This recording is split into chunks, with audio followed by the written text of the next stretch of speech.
Harper Lewis, 34 years old, living in Seattle, Washington. By day, I'm the chief financial officer of a high-end interior design firm. By night, I'm Mason's wife. The college boyfriend I once believed was the love of my life. We had been together for 11 years, married for 6. There was a time I thought nothing could ever break the bond between us.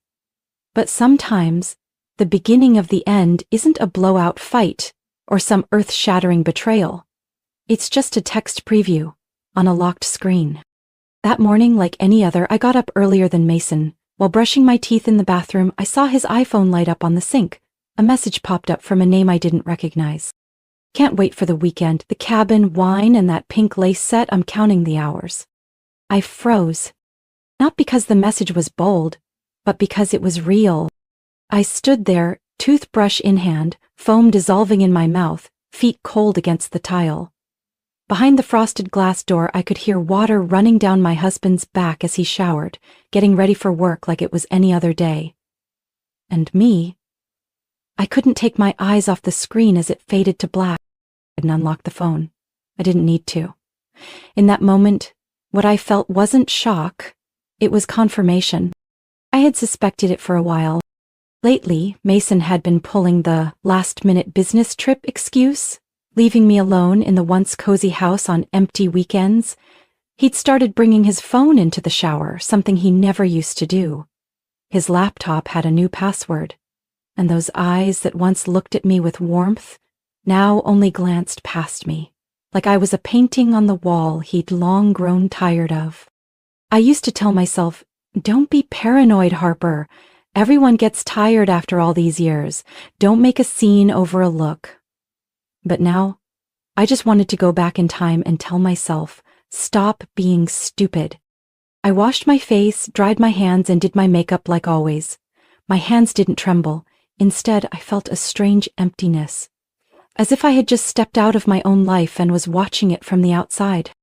When I walked out of the bathroom, I saw Mason standing in front of the bedroom mirror tying his tie. He glanced at me and smiled, just like every other morning. Maybe he hadn't realized that everything had changed the moment I read that message on his phone screen. "This weekend, I have a client seminar in Portland," he said, adjusting his collar. "I'll be home late on Sunday." I nodded. "Don't forget to bring a thick coat." "It gets cold at night there," I replied, my voice flat without emotion. I didn't ask about the message. I didn't ask who was counting the hours. I didn't want to interrupt the carefully scripted act he'd put so much effort into. Because in my mind, something else had already begun to take shape. And I wouldn't say a single word until it was finished. Mason always slept like a rock after his Thursday night tennis and 2 whiskeys. I knew that as well as I knew his fingerprint on his right index finger. That night, once Mason had passed out, the scent of whiskey and shampoo still hanging in the air, I quietly took his phone, gently tilted his hand onto the sensor. Click. The screen lit up. A chill crept down my spine, like the winter wind off the lake by the cabin where he once promised to build a balcony for us. The message about the pink lace set was just the surface.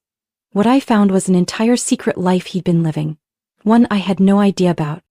Her name was Claire Donovan, not some naive 20-something. Claire was a sales rep for a medical device company, about 38 years old, living in Tacoma. She had sharp wit, experience, and more importantly, she was married. His name came up in an older message.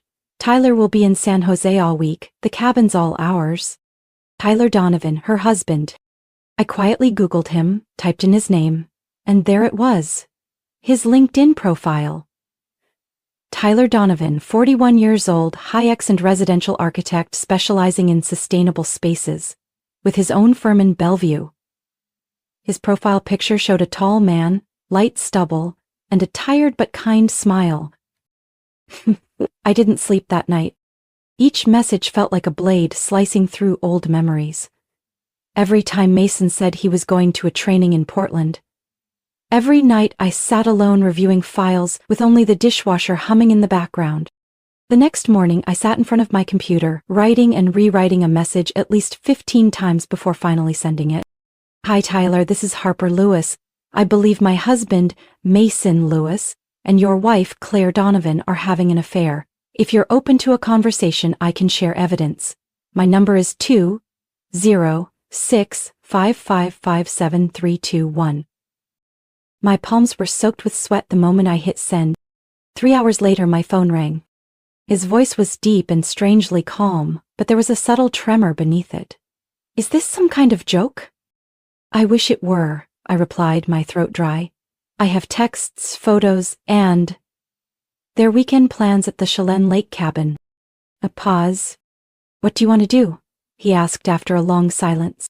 I gripped the phone tighter, then spoke slowly. Would you want to meet them there with me? Before they uncork the wine or take off their coats? Tyler didn't answer right away.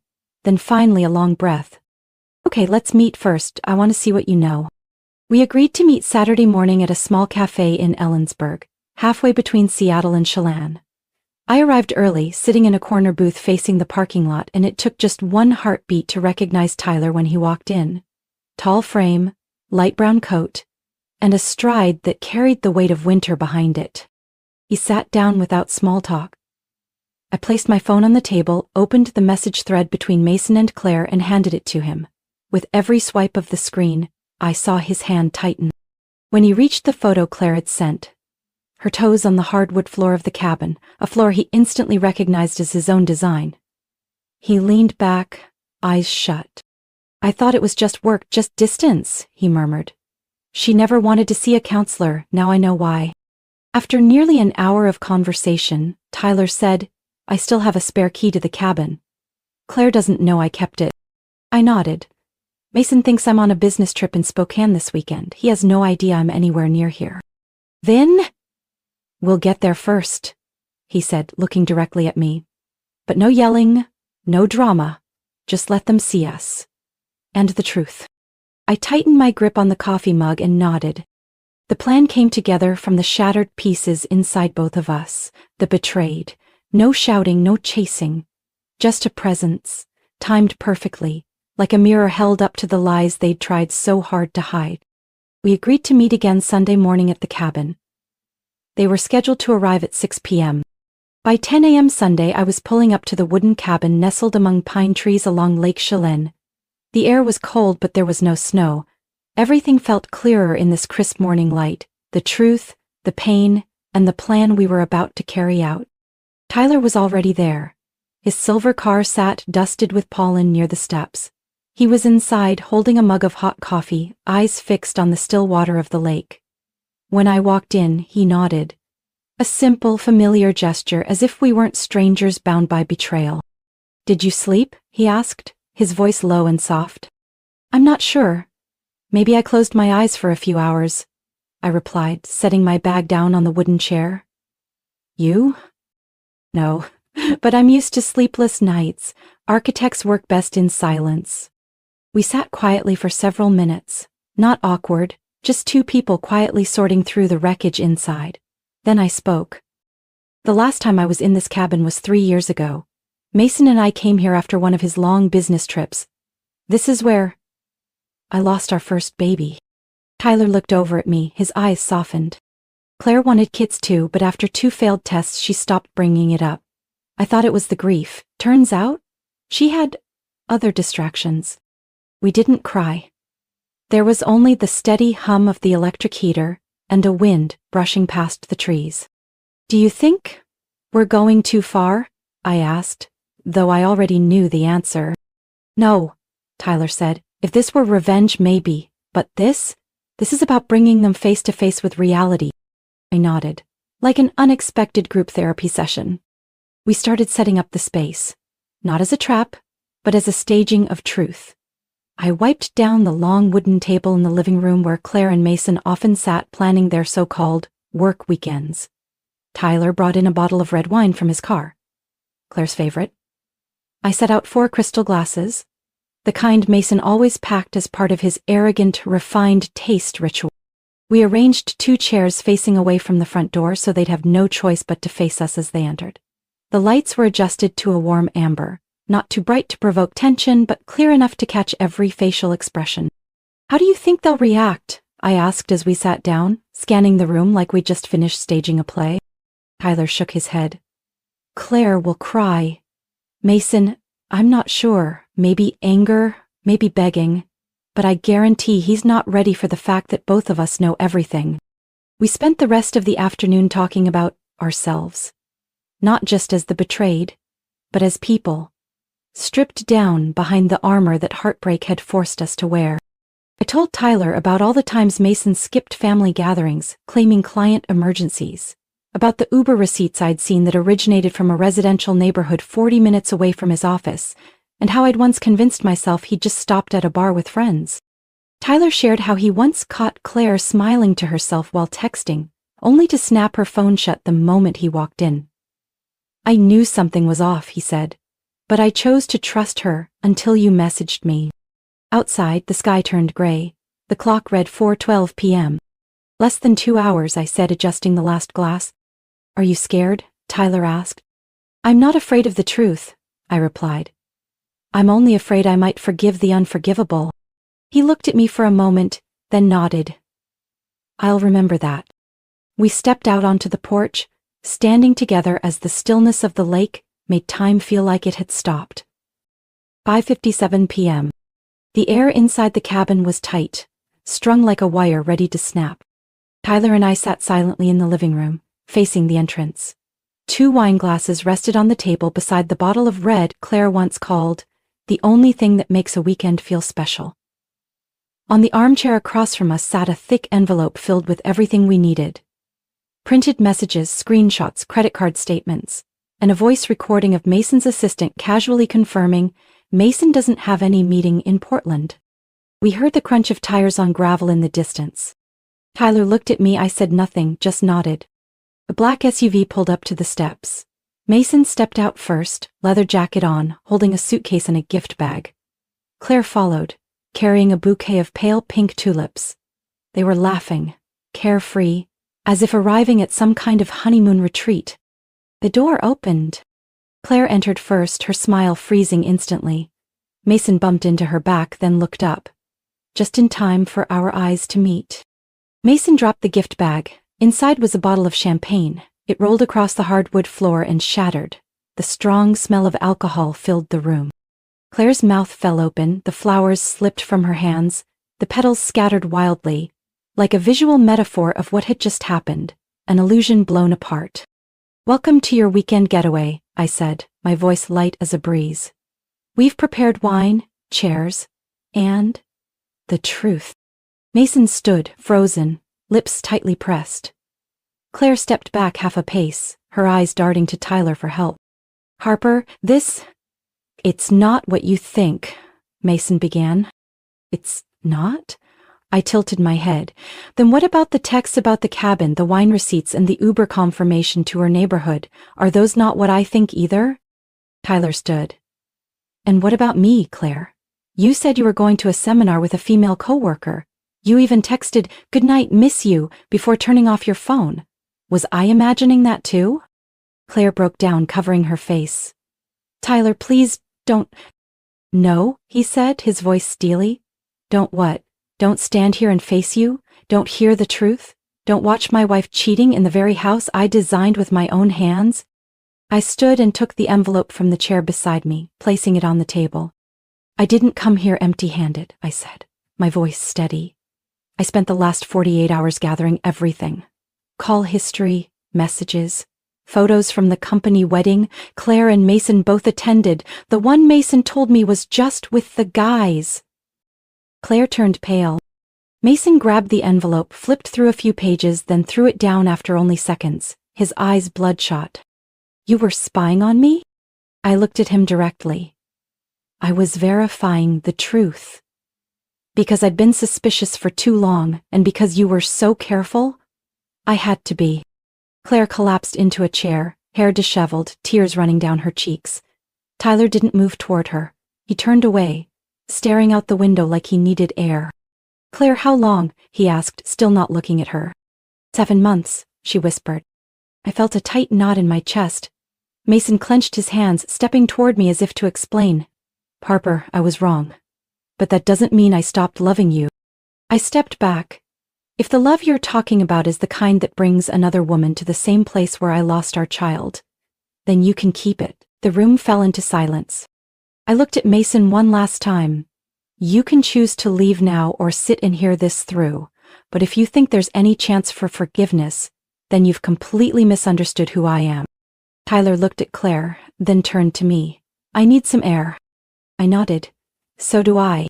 We stepped out onto the porch, leaving behind two people breaking apart in the ruins of their lives. Outside, Lake Chelan was still calm like it had been that morning. But for me, the wind had started to rise. We returned to the living room in silence. Claire and Mason were still seated, neither looking at the other. The air was thick, heavy, with things left unsaid. I pulled a chair across from Mason. Tyler sat beside me, staring straight at Claire. No one spoke. Not until I placed the second folder on the table did the atmosphere begin to shift.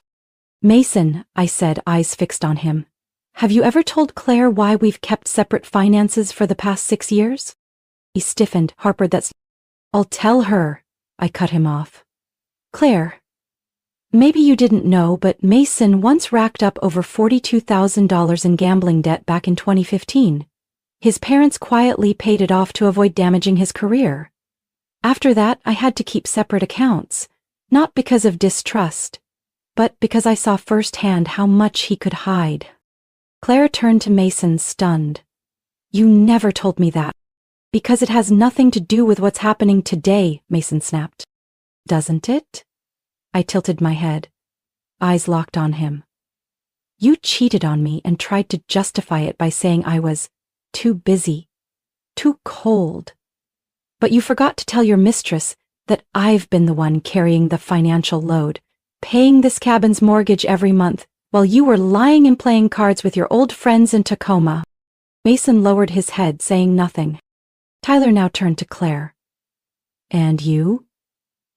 You told me the bank delayed the roof repair loan, but the truth is, you transferred nearly $10,000 to a rehab center in Spokane. The recipient? Jackson Donovan. That's your brother, right?" Claire looked overwhelmed, her face pale. "I didn't want you to worry." "No," Tyler said, voice steady but cold. "You didn't want to share the truth. You've been living 2 lives, one with me, one with Mason. And the worst part is, both were built on secrets." The room fell silent. I nodded slightly, then said, "This is the only thing you two have in common. You've never been honest with either of us, and even with each other it's just polished versions of yourselves." Claire burst into tears. "I never meant for it to go this far." "But you let it," I replied. "I don't know what hurts more, being betrayed or realizing the person who betrayed you doesn't even have the courage to admit they were wrong." Mason looked at me, eyes red. "I'm sorry, Harper. Truly sorry." I looked back at him and said calmly, "Sorry doesn't change the truth. And love, if it ever existed, can't save a marriage that's rotted from the roots." Tyler stood up, no longer angry, just exhausted.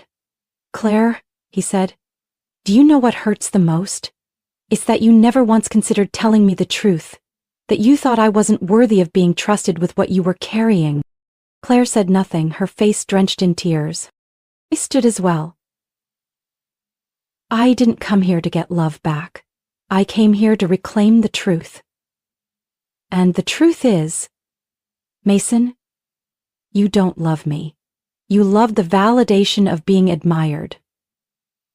Claire, you don't love Tyler. You love the feeling of escaping a life you didn't have the courage to face." I looked at both of them one last time, then said slowly, "Love isn't enough. Trust, respect, and honesty are the foundation of any real relationship. Without those, love is just a beautiful illusion." Just as I finished, Claire suddenly stood, her hand gripping the edge of the chair. Her eyes were red, not just with shame but something else. A mix of fear and confusion. "There's something I haven't said," she said, voice shaking. Tyler turned to her, brow furrowed. "Again?" Claire swallowed hard, her eyes briefly flicking to Mason, then landing on me. I am pregnant." The living room went completely still. The ticking of the wooden wall clock echoed loudly, each second slicing through the air. Mason jumped up. What did you say? Claire nodded, lips trembling. I know it's not the right time, but I found out just last week. I was going to tell Mason this weekend, at the cabin, but Tyler stood frozen, his voice barely above a whisper. Is the baby mine? Claire turned to him, eyes glistening. Yes, I'm sure. Mason and I always used protection. I went numb. For a few seconds my mind went blank, then quickly flooded with a storm of emotion. No one had prepared for this. No one expected that a confrontation would be overturned by the arrival of an unborn life. Mason stared at Claire wide-eyed. You're saying you're pregnant with his child? Don't call him his, Claire snapped, showing the first hint of composure since she entered. I was wrong to cheat, but at least I never lied to you about how I felt. Tyler turned away, fists clenched. I looked at Mason. He couldn't speak. His furious expression shifted to something unrecognizable. Shock? Humiliation? Or just complete emptiness? I took a deep breath and stood. Looks like we've all had enough for today, I said, my eyes still locked on Mason. And since everything is out in the open, I won't drag this out. I opened my bag and pulled out a small folder, placing it on the table next to him. This is the divorce petition and all the financial documentation I've prepared. I've transferred our joint assets into a separate account, legally. Everything's been verified by my attorney. I have nothing to hide. Mason still didn't respond. You can review it or refuse to sign it right now, but I'm not changing my decision. Claire sat back down, instinctively holding her stomach. Tyler turned to her, voice low but controlled. I'll need time to process all of this, but if you're keeping the baby, I'll take responsibility. The child isn't at fault. Claire nodded, choking back tears. I know.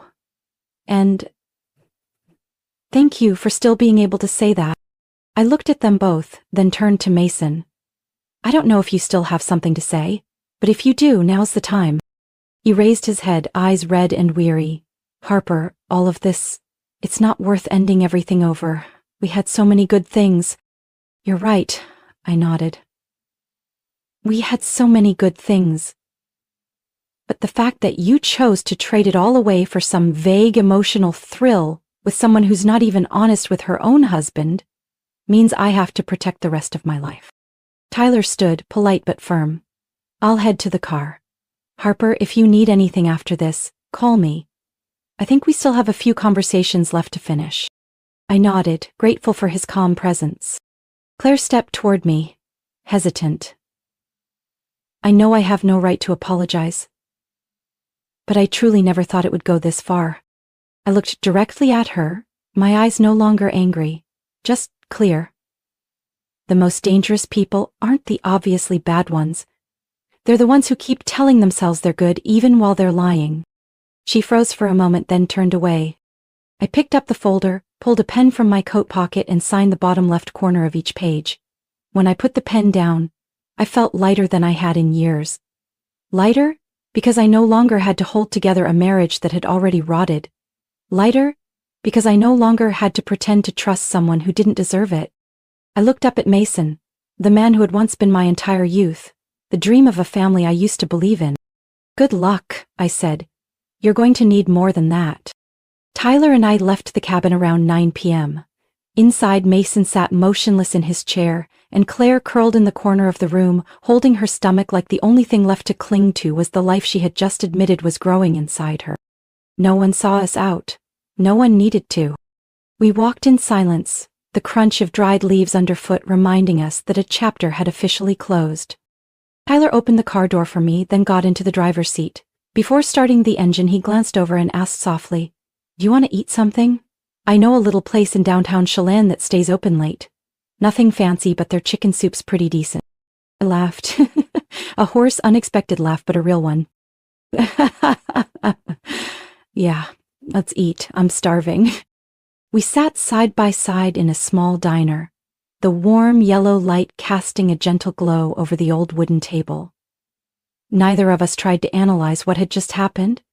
Instead, we talked about quieter things, like how Tyler once considered quitting architecture to go to pastry school, or how I had dreamed of opening a bookstore cafe in Santa Barbara, but let it go after Mason called the idea unrealistic. After dinner, we said goodbye with a light handshake and a silent nod. We didn't become lovers. But that night, I knew I had gained something even more grounding. A friend. Someone who had walked with me through the darkest night. 6 months later, I stood on the balcony of my small beach house in Port Townsend, holding a cup of hot tea, watching the waves crash against the shore. The divorce had been finalized in less than 2 months thanks to my meticulous preparation. Documents, evidence, and clearly defined assets. Mason didn't fight it, maybe because he knew the longer it dragged out, the more he stood to lose. I received the majority of the assets, including a one-time buyout for the old cabin, which I later sold back to Mason. I didn't need to keep a place filled with ghosts. Mason lost his promotion opportunity at the financial firm. His boss, BC, a strict but fair woman, found out about what happened through an internal company event. No one said anything officially, but gradually he was removed from big projects. From the next executive director, he became the guy overseeing Team B temporarily. Claire gave birth last week. Tyler texted me, "Baby's here, healthy, a girl. Emotions are all over the place, but we're trying." Attached was a photo. A tiny hand wrapped around Claire's finger, and Tyler looking into the camera with a softness I'd never seen before. I don't know if they got back together as a couple, but clearly, they're learning how to be honest. With themselves and each other, even if late. As for me, I live alone in a new house by the sea. It's not far from Seattle, but peaceful enough that I can hear the wind every morning. I changed jobs. No longer a CFO, but a freelance financial advisor working on my own schedule. No more packed meetings. No more midnight email chains. I've also learned how to unplug, how to rest, how to breathe. Tyler and I still keep in touch. Not often, but consistently. Sometimes it's a quick happy Thanksgiving. Sometimes it's just, saw a little French-style cabin in Oregon, made me think of you, beautiful. And sometimes it's a 15-minute call, just to ask, are you doing okay? I don't need anything more. We walked through one of the longest nights of our lives together, and even though neither of us says it, I know, we're friends. A kind of friendship that needs no labels, just a look to understand each other. That evening I sat on the front porch, holding my favorite book with a small music player beside me softly playing a Debussy symphony. I didn't think about Mason anymore. No more pain, no more regret, only a quiet peace, like the autumn sea. I had survived what once felt impossible. And most importantly, I had found myself again. One early morning in March, just as the sun rose over the distant pine trees, I woke up earlier than usual. Not because of an alarm clock, not for a meeting or a packed schedule, simply because I wanted to enjoy the early moment of the day that I had missed for years. The light streamed through the glass windows, spilling across the living room of my small home on the bay in Port Townsend. The space was bathed in a soft golden hue, reflecting off the teacup in my hand, making everything feel strangely clear. I sat down in my familiar armchair, draped a light knit blanket over my legs, and gazed out at the sea, gently lapping in the distance. My heart no longer felt heavy, and most importantly, I no longer felt like the woman left behind. I had divorced and started a new life.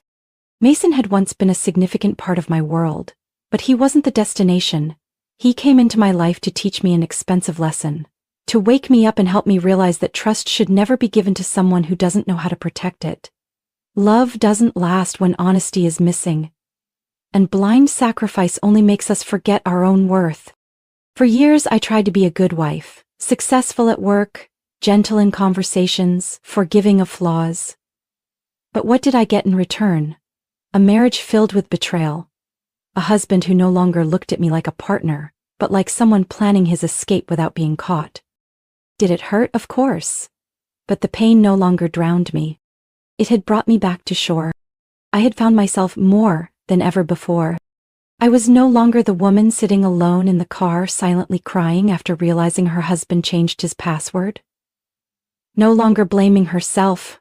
Maybe I wasn't soft enough. When he avoided holding her at night. no longer clutching a coffee mug each morning, just to hear his words while feeling completely numb inside.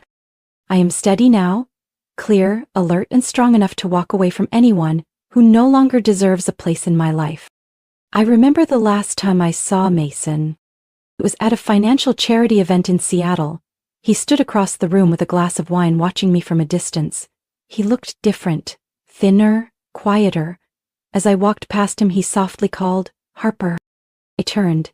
"Hello. You look... well," he said, hesitating. "I am well," I nodded. "I just wanted to say I'm sorry." I smiled. "I know. But you don't have to say it. Because that's the past. And I've chosen to live in the present." He nodded and stepped back. For the first time, I saw him as small. Every morning in my new home, I open all the windows to let the sunlight in. I keep pots of lavender along the porch and grow herbs just outside the kitchen. I started picking up what I once abandoned. An unfinished manuscript, a few pages of journaling, a letter to my 25-year-old self. Naive but full of dreams. I began offering financial counseling for divorced women. Not as a cold expert spouting numbers, but as someone who has lived it, who understands the fear and loss that come with starting over. They trust me. And I know why.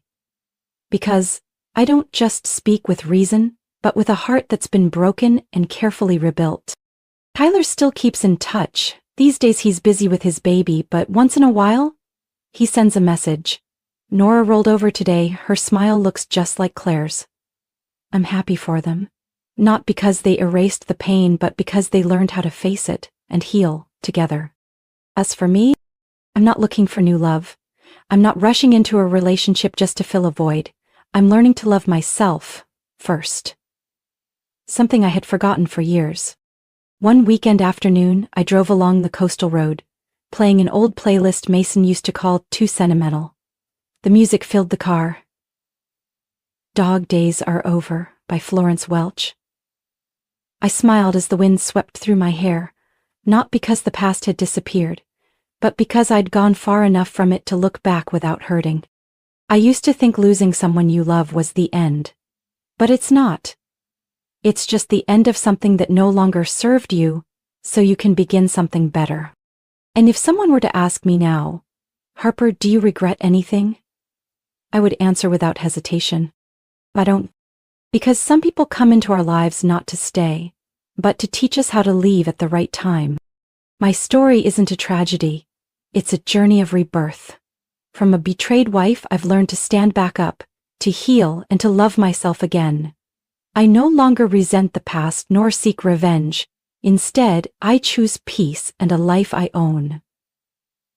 Every morning in my new home is a reminder. Sometimes, loss clears the way for something better. And I'm grateful I had the courage to walk away when it mattered most. What do you think of Harper's journey? If it were you, would you forgive or walk away like she did? Share your thoughts below, and don't forget to follow the channel for more meaningful stories about love, family, and life.